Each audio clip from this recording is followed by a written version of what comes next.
So America's looking for an off-ramp to this war, while President Zelensky has a completely unrealistic goal of what he wants to achieve, which is getting back all of the land Russia's taken from Ukraine in the past 20 years, which isn't going to happen. So in the meantime, he expects the United States to keep writing blank checks in perpetuity with no end in sight, which really frustrates JD Vance and prompts him to call out President Zelensky to his face for trying to hash out these private discussions right in front of the media.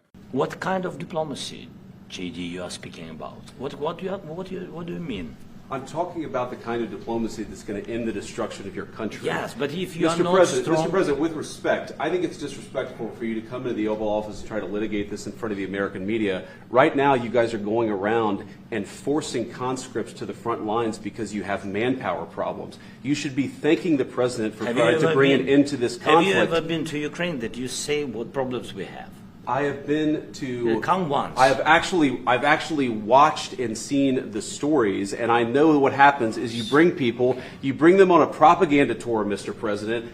Do you disagree that you've had problems bringing people into your military? We have problems. And do you think that it's respectful to come to the Oval Office of the United States of America and attack the administration that is trying to prevent the destruction of your country? A lot of questions. Let's start from the beginning. Sure. So JD Vance is furious because President Zelensky is basically trying to pursue a moral victory, where he can tell his citizens that they kicked out the Russian invaders, which in theory might be okay, except for that isn't the reality of the situation. President Zelensky is willing to risk the lives of hundreds of thousands, if not millions, of his own men and spend hundreds of billions more of United States dollars just to be no further along in accomplishing that goal than they are today. And everyone can see it, and that's why JD Vance is actually sticking up for Americans. Because we are no longer willing to spend hundreds of billions of dollars of our own taxpayer money just so President Zelensky can look like a hero in his country.